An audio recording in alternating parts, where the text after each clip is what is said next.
Wow, beautiful song by Ada, I Overcame. Of course, you overcome if you have faith and if you believe in yourself and the Creator. You're all welcome to the lovely show this evening. This is the African Women's Voices Show, the show that tackles issues pertaining to women as they contribute to national development. Earlier on, we gave our promo out and we made you to know that we're going to be having pregnancy as our topical case today. For sure, we're going to be talking about pregnancy. But before we go over there, let's have our 60 seconds update.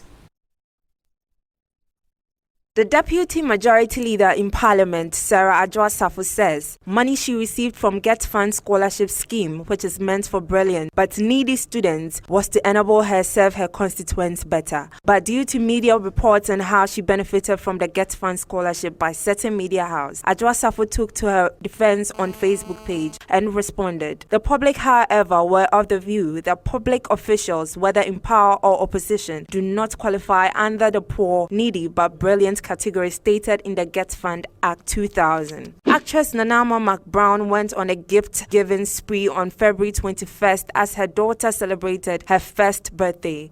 Nanama McBrown on Friday headed out to Ashan Children's Village in Kumasi in the Ashanti region to commission a 100-seater canteen she built for the orphanage. Friends and families who went with her described her actions was to honor the promises she made to God about childbirth. A Ghanaian female taxi driver by the name Patricia Poku Amankwa, affectionately called Abrochire Hema, who drives in the UK, spoke in an interview with DJ Nyami when she explained her journey to being a taxi driver from being a hairstylist. Patricia made it known in the interview that every work is work as long as you're making money out of it. And she also added how proud she is of her job and never feels shy doing it.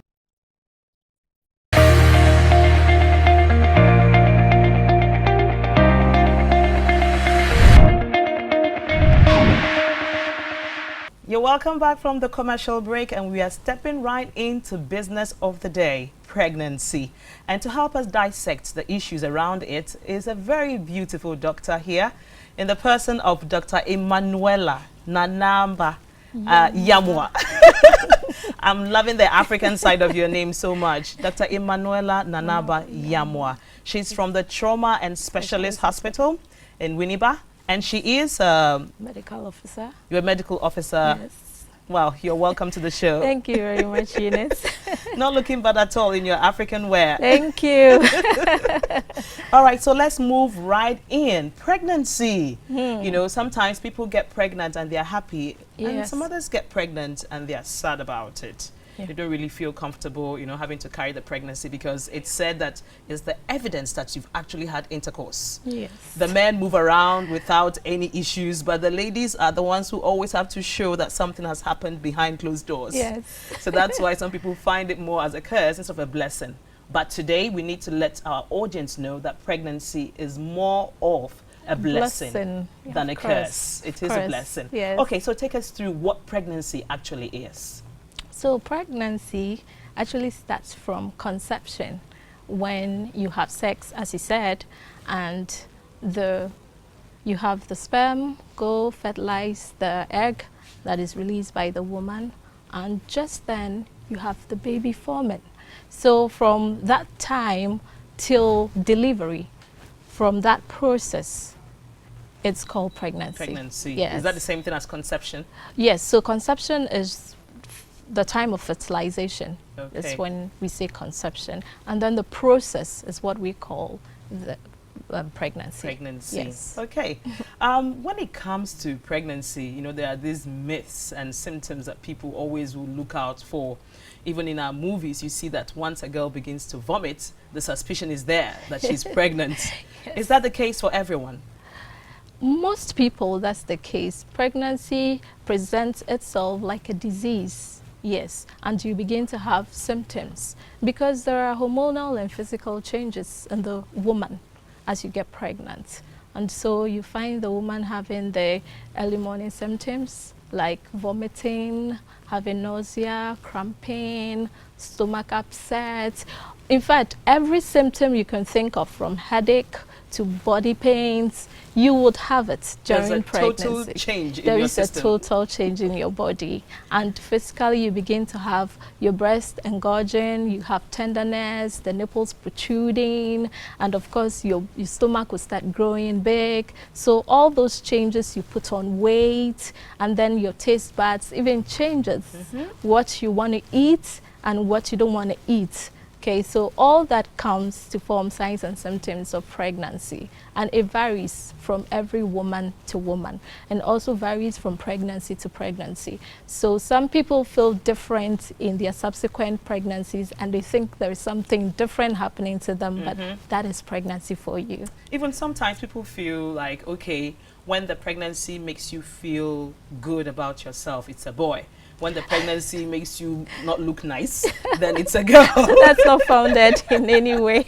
Okay, so it's more like a myth. Yes, that's not really a myth. something that is factual. Yes. So it doesn't matter. It could be a baby boy or Of girl, course, and the feeling could be the same. Could be the same. Yes, could be the same. Awesome.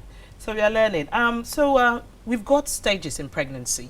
So when it starts. Yes, when it starts, and you know, pregnancy will take you up to about 40 weeks. Yes, some people go even beyond that to 41 and even 42. Then we think you have to bring this baby out. Yes, but with these 40 weeks, we divide them into the first, second, and third stages that we call trimesters. Okay, so in your first trimester, we say right from conception. And that is the first 3 months. Yes, so till like 12 weeks. Yes, and then the next one starts. Then that's your second trimester starts from about 13 weeks to 28 or 27, and then the third trimester will start from 28 till you deliver. That's around 40 weeks. You see how you're using the weeks, and I was using the months. Yes. What is the actual thing to be basically used? the same, but we use the weeks at the hospital. Yes. Okay. Yeah. For any particular reasons why we should be calculating in weeks? Okay, so for the weeks, the baby go through a lot of process in development. Yes, and so we use the weeks. The weeks, because it's easier to tell what's happening at each stage. Yes, instead of the months. Awesome. So when do we get to know whether it's a boy or a girl? Yeah, so normally getting to the end of the first trimester, the sexes will start forming. Yes, so at the beginning of the second trimester, you will know. Oh, okay. Yes, really from the 8 weeks, yes, to 12 weeks. By 12 weeks, you know whether it's a boy or it's a girl. Yeah. And that has got nothing to do with your cravings. Maybe because you're craving so much meat, then it's a boy. You're craving so much ice cream, then it's a girl. I think that's a myth. Another myth. Yes. So we are getting to know about some myths that are not really true. About the fact that if you look very beautiful, it means it's a baby boy. No. And then the fact that if you are averse to meat, then it's a baby girl. No. You understand? So it means they are all myths. And we are likely to find out much more about some other myths that are really, you know, they're not factual. It's just what people say. Yeah, just what people say, and probably what someone experienced at some point in time. And they think that should apply to everybody, but all those are not founded in any way. Yes, we say that children are from God. Yes, they are a blessing from God, a gift from God. And what goes through your womb as the baby develops, most often than not, you have no control. Yes, it's all from God. Okay, so now that we have an understanding of the symptoms and the fact that babies are a bundle of joy and we need to accept them and nurture them well, I want us to move into nutrition in pregnancy. Okay. What do you have to say to us concerning nutrition? Because, you know, it happens that some people don't want to eat at all when they are pregnant. Yes. Is this the best scenario? Or maybe it doesn't really matter if the person doesn't want to eat.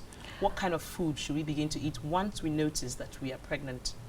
You see, when you come to the hospital and during antenatal, sometimes people think that we're going to put you on a strict diet. But that doesn't really happen because you have different classes of people coming to you. Yes. So we try to look at what you are used to, what you normally eat, what you can afford, and then we try modify it for you a bit. At least it should have all the essential nutrients.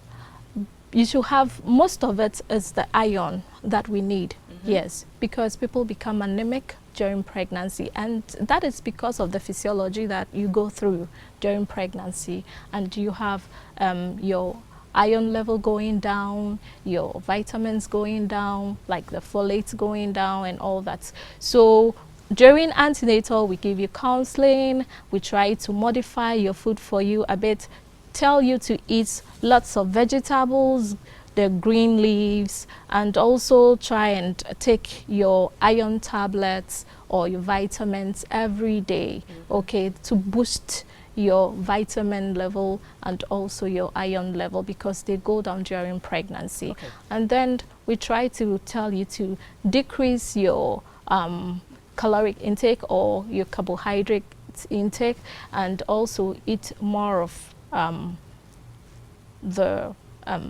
food that gives you minerals like that we found in fruits and all that. So we don't really put you on a strict diet, as in the morning eat this, in the afternoon eat this, in the evening eat this, but we try to look at what you were used to, your background, and what is available to you, and we tell you how to combine them. So we normally refer them to the nutritionist, okay, who will talk to you about your food. Your baby. Yes. Okay, so talking about antenatal, this has to do with maybe a monthly visit to the hospital for them to check your baby. Yes. A lot of women don't believe in having to attend the antenatal classes or to go for those services. What would you say about it? Are they really important? It is important, and it's really dangerous to opt out, okay, because during antenatal we give you a lot of education, and people, it will be their first time. Others, it would be their subsequent pregnancies. But we try to give you education on what you need to know during pregnancy and what can affect your baby. During the time, we do a lot of tests for you, okay? People don't know that they're carrying some diseases that might affect the child, okay? So we try to take you through the routine labs. You want to know your blood level. You want to know whether you are anemic or not, and some other medications that we need to give you, the things that you can avoid, okay? So there are a lot of things that we do during antenatal that is very important for you during pregnancy. We do check your hepatitis B status, we'll check your HB level, we'll check even your day, when you come there, every time we want to check your urine, if there is any protein or we have glucose, that can tell us or give us an idea of whether you have a pre-existing condition or not. Awesome. So, and that means that it's not only about you feeling that, okay, I know the right thing to eat, I know what to avoid, I don't need the antenatal services. From what you're saying, it's important because each time we visit every month, the blood level is checked. Yes. And we check protein, yes. we check glucose, we check our heart rate, we check BP, and all the likes. Yes. So the more reason why, even if you're sure of what you're eating, you still need to come and observe and be observed by the specialist. Yes. And even the scans. The scans that you do every month, and it tells us how the baby is growing. Yes, it tells us if there is any fibroid, tells us if there is any complication with the child. Okay, there are some people, you take a scan and you realize that the baby is not forming well. There is an anomaly. And this you can only tell with the scan. Yes. Okay. And even we decide with that to terminate the pregnancy. Yes. So there is no need to carry a deformed child till the end of the pregnancy, and at the end of the day you can't have the child because the child cannot live. Okay. You mentioned that hepatitis B is also checked, during antenatal. Yes. Is HIV also checked? Yes, HIV is also checked. Yeah. So that your maybe if the mother already has gotten maybe infected, it can't be transferred to the child. Yes, we can protect the child here. Wow. Then it means we all have to get ourselves ready for the antenatal classes, because sometimes we feel it's a waste of time. Why would I have to go and sit down for like 4 to 5 hours waiting my turn when I can just sit at home and take my supplements?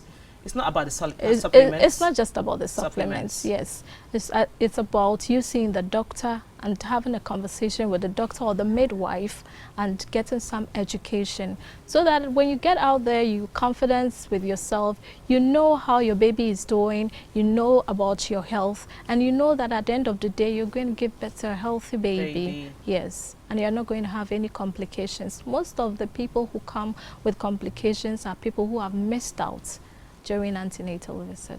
Okay, so now that we are moving towards complications, what really has been behind the high mortality rate here in Ghana? Are they because of some of the things you mentioned? Yes, generally you have what we call postpartum hemorrhage. That's the bleeding right after delivery or some few hours after delivery. And this has caused a lot of women to lose their lives. And even, yes, it's brought a lot of burden on the family, okay, because they know that you just delivered a baby, they are all happy, and before they realize the mother died because the mother bled after delivery. And what is responsible for this bleeding after? There are a lot of things that causes that. Sometimes mothers push, they have tear, and they begin to bleed, okay, in the vagina. There are some other lacerations during delivery. There are times that the womb will just not contract, okay. Yes, when it refuses to contract, then the mother will start pouring, and immediately you start pouring, we need to get you blood on time and all that.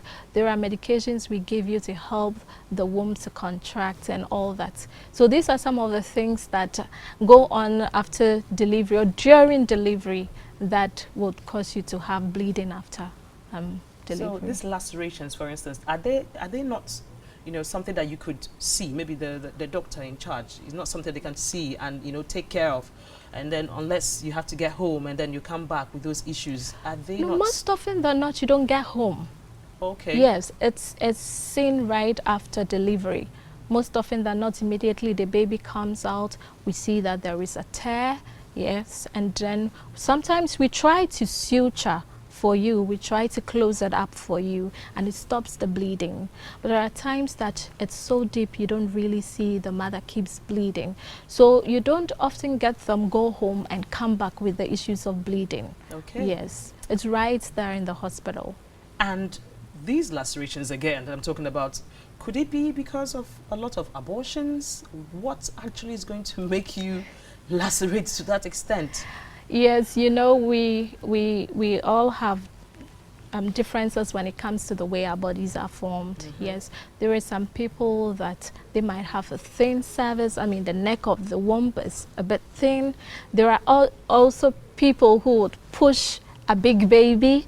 Okay, yes, probably it wasn't seen that it was a big baby. Yes, there are some who have smaller pelvis. Of them may have been told it's a big baby, but for religious beliefs or for certain beliefs that, you know, they have, they could say, okay, it's a big baby, yes, but I believe I'm going to have this baby safely, just because they do not want to, you know, have a CS. Yes, all right, exactly. So let's just hold it there.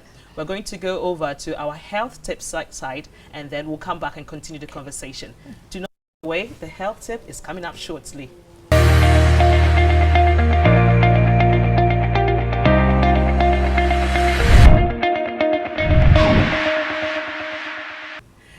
You're welcome back. But how do I look? Lovely, right? Okay. I need to let you know that Butarax is responsible for making me look this good.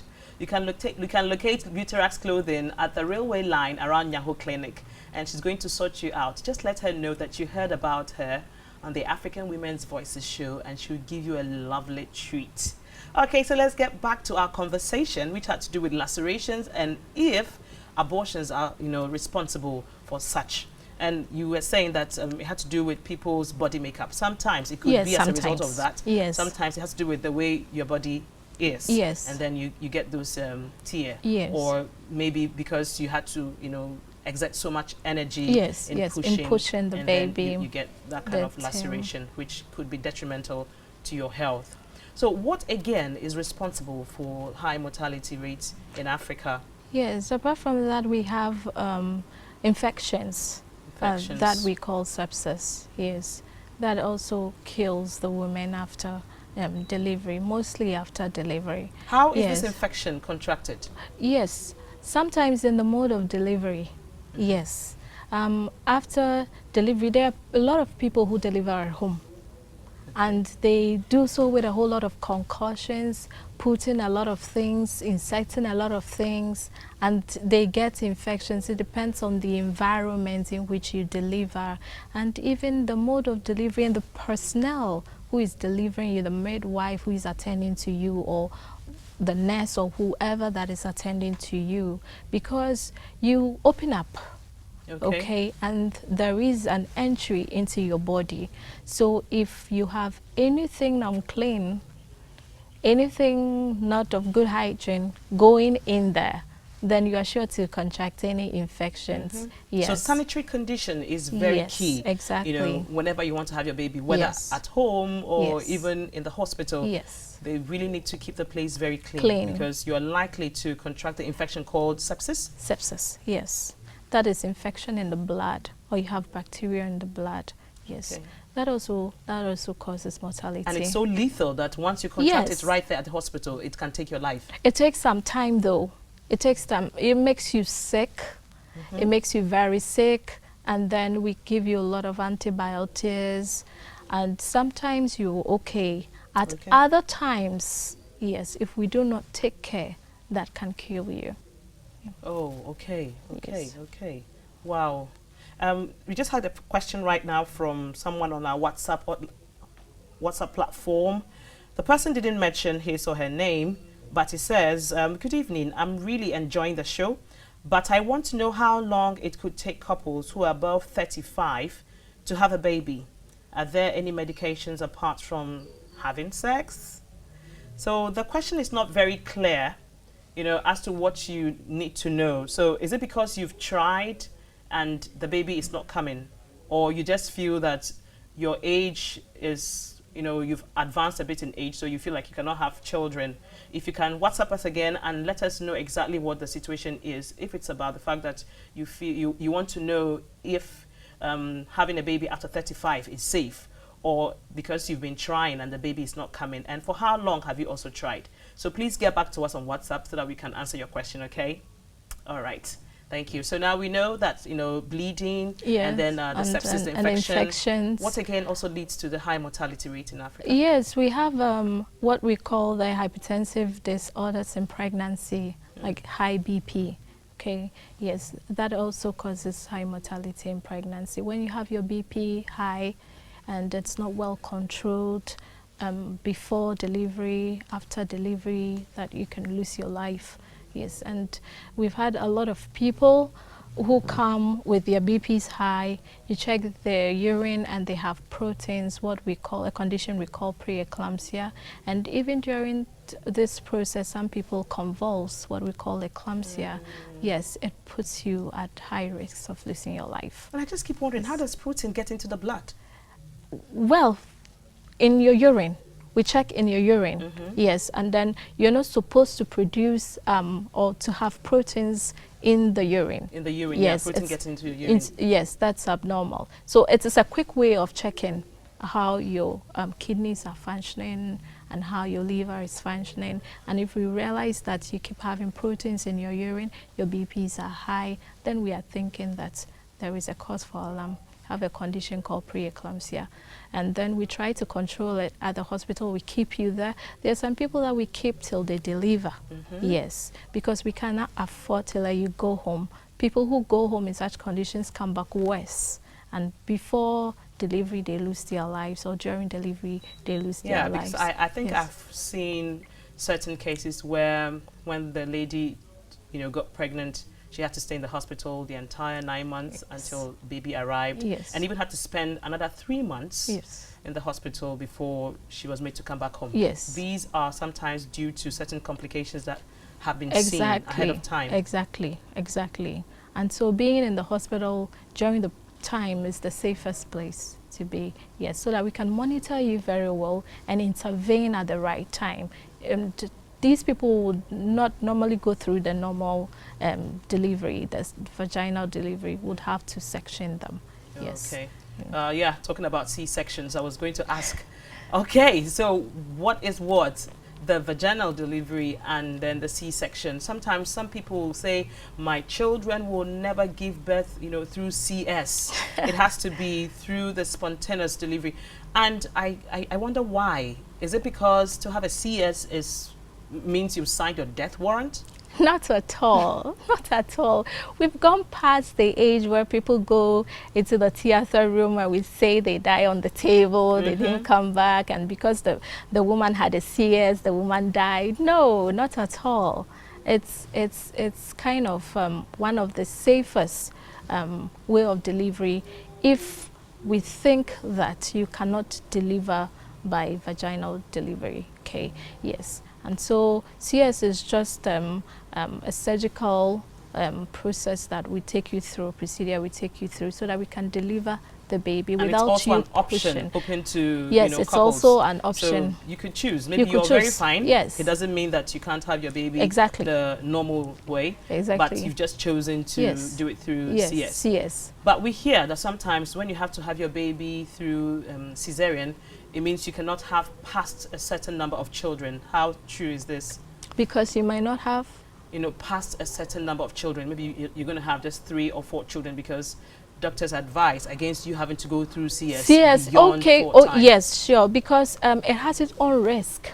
Yes, it has its own risk. So when after you've had about 3 cesarean sections, we advise you not to, because after the second one, there is no way you can deliver by yourself.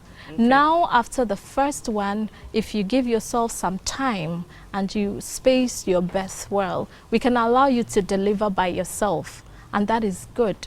And people have gone through that process without any complications at all. Okay. But then after the second cesarean section, then you cannot have a normal delivery again. Okay. All your pregnancies are going to be via CS. Once you have the second one? Once you have the second one. You cannot move back to having a vaginal delivery? Never.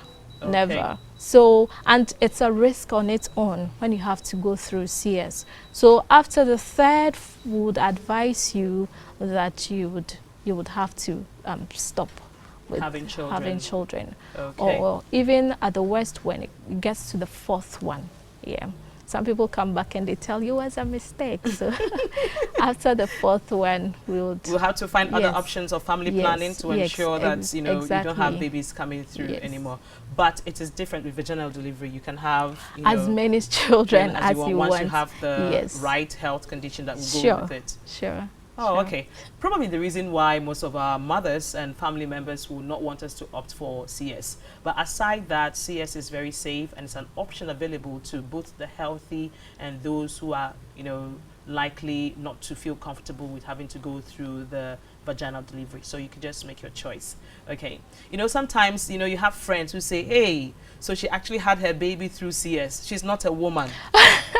I don't know if you've heard such, but that's what people do. Yes. You know, so they make you feel so uncomfortable and feel so guilty that you're not a woman, you're not a mother. You couldn't push your baby. You had to make someone, you know, get the baby out of you. So you shouldn't count yourself as a mother because you didn't have a vaginal delivery. So that's not the case. No, I think people have that at the back of their minds. So when we counsel them for CS, because they have certain indications that require CS, and we think that they cannot deliver by themselves, they need to go through the CS. They refuse, and at the end of the day, it brings a whole lot of consequences on them. Like it increases this maternal mortality. Yes. So it's not like you're not a woman. I mean, would you like to risk your life and deliver by yourself, lose the baby and lose your own life rather than go through a CS when we think that you need to and that you cannot, there's no way you can deliver by yourself.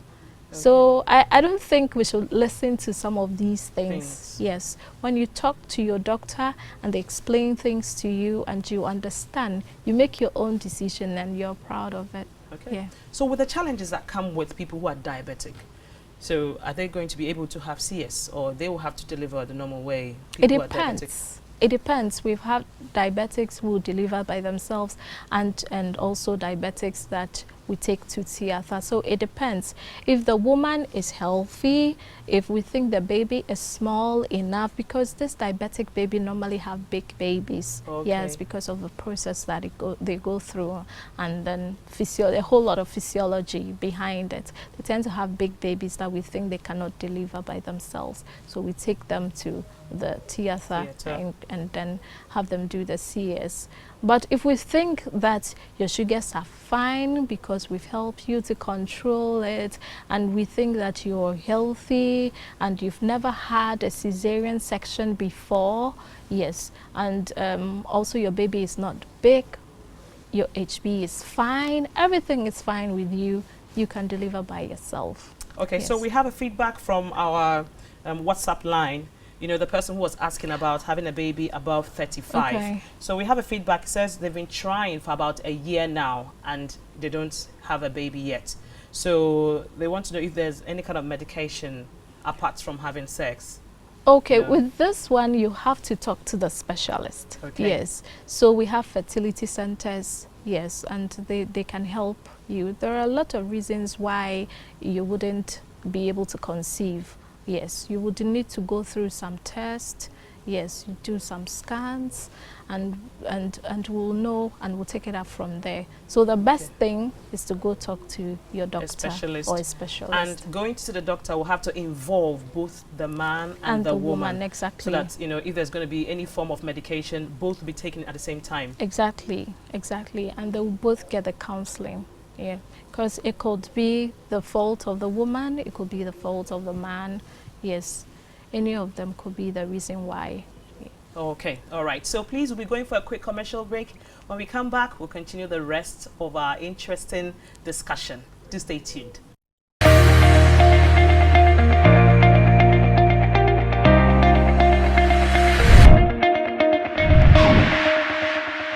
You're welcome back. We are opening up the phone lines right now, and our number is 0555 657278. I'll take it again. 0555 657278. Give us a call and we will see how best we'll be able to address your issues. But right now we have more messages on WhatsApp, and somebody is saying that her name is Layla and she's 32 and has been trying to get pregnant, but it's not happening. And she's been trying for like 6 years now, and she's had an ectopic pregnancy before. So she needs help and wants to know what she can do about it. Doctor? Okay. Having ectopic pregnancy before would not prevent you from having another pregnancy. Okay, so a Layla, normal pregnancy. do not think that because you've had an ectopic pregnancy before, it means that you can't have your own baby. So take that away from your mind, okay?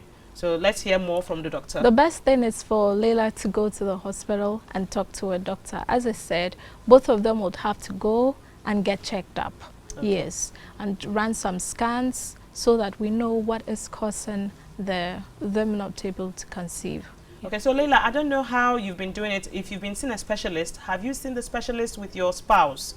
If no, please try and find a way to convince him to go with you, because having to check both of you is going to help you get your answers.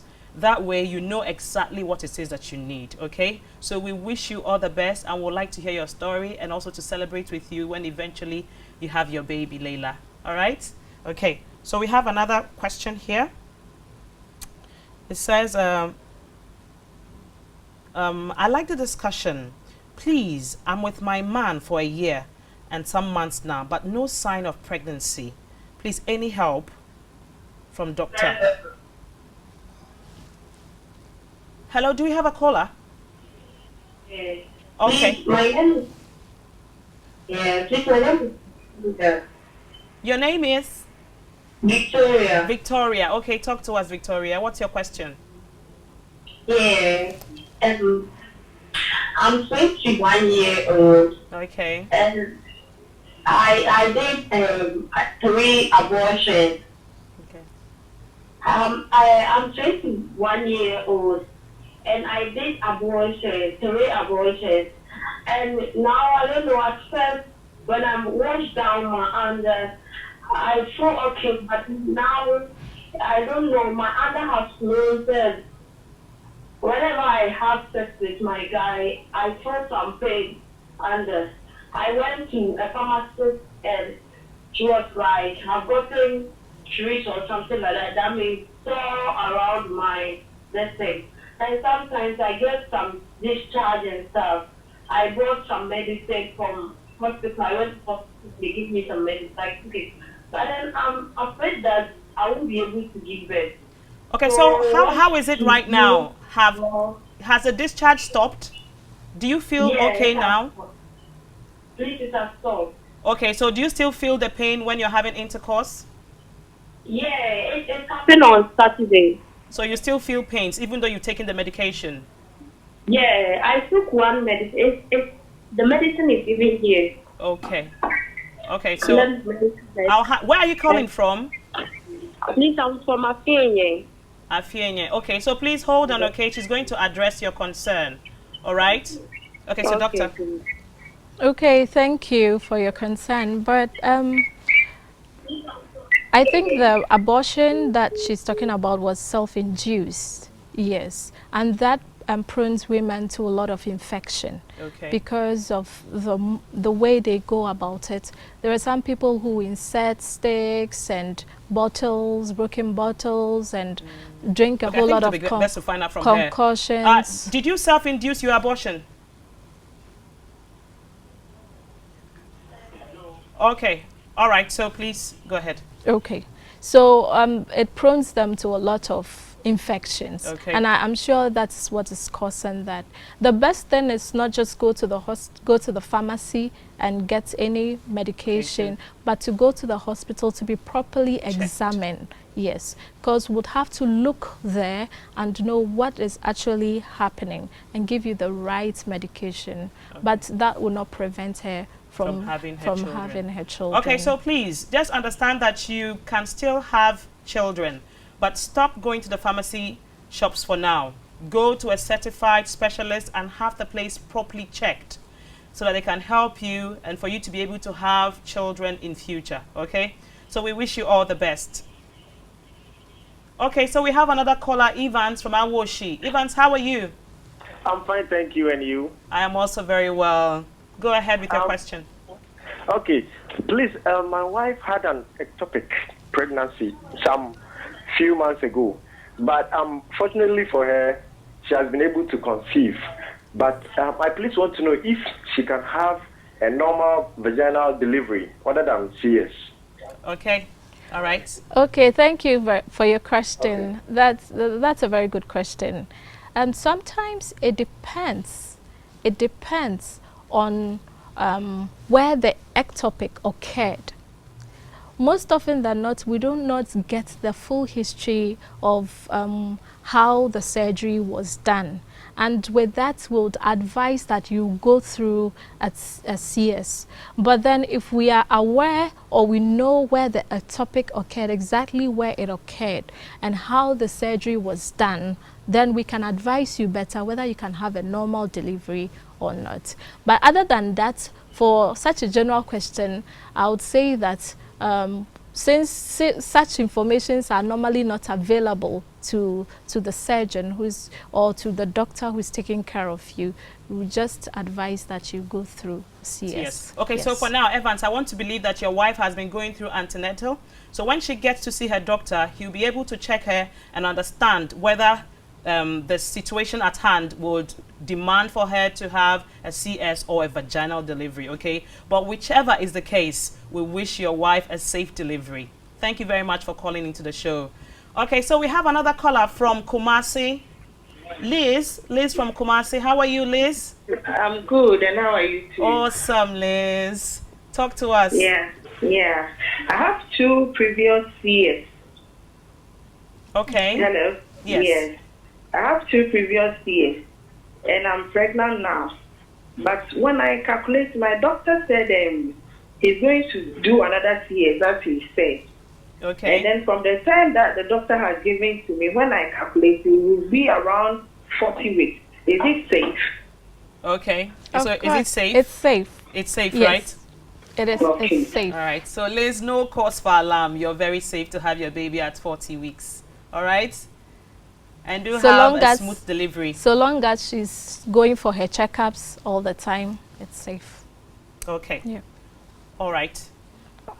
So we're going through some questions, and it was from Ajwa from Medina, who said that she's been with her man for a year and some months, but no sign of pregnancy, and she wants to understand, you know, if something is wrong or if you could give them any advice or help. So Ajwa, we're going to be answering your question now.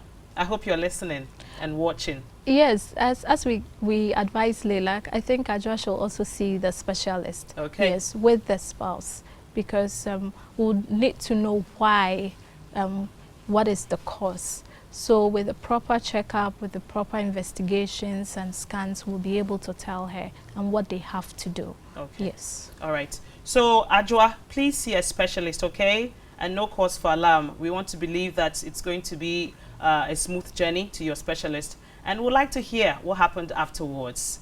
Do have a safe delivery when it happens. Okay, we have another caller.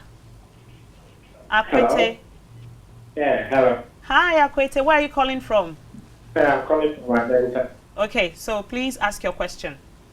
Please, I wanted to know, my wife has been on a contraceptive for some time now. So I wanted to know that after the contraceptive, how many months will it take before she can conceive? Oh, okay. So they've been on contraceptive and they want to stop. So they want to know if, when they stop, how long is it going to take for them to have another baby? Oh, immediately they stop. Yes. I believe they're taking pills. Yes. I don't know what he means by contraceptives, but I believe they're taking the pills. So immediately you stop the pills, then you make way for pregnancy. Okay, so doctor is saying that you have your chance of having another baby as soon as you stop the contraceptive, or as soon as your wife stops taking the contraceptive pills, or once she takes out the IUD or whatever kind of contraceptive measure you're taking. So you have the chance to get pregnant almost immediately, okay? So all the best, all the best. So do we have another caller? Okay, all right. So the line seems to be very jammed and it's almost 5 p.m. The time for us to take our leave of you. It's been really wonderful having you as our audience and listening to us and being part of the whole conversation. And Doctor, thank you so much for being here with us. We want to say, wow, you've been awesome. And the education has really been helpful. From the way people have really tried to call in, the messages, it means that you've been able to make an impact. I want to say thank you. And when we call you next time, Dr. Emanuela, Sure. you will be here, right? Yes, sure. Eunice. Okay, thank you very much for being with us. We are going to continue pregnancy in no distant time. So if you couldn't take your question, please do not get scared or be worried. We are going to have another sequel to it, and we'll always inform you through our platforms. So see you same time again next week. I am Eunice Tony, and this has been the African Women's Voices Show. Bye-bye.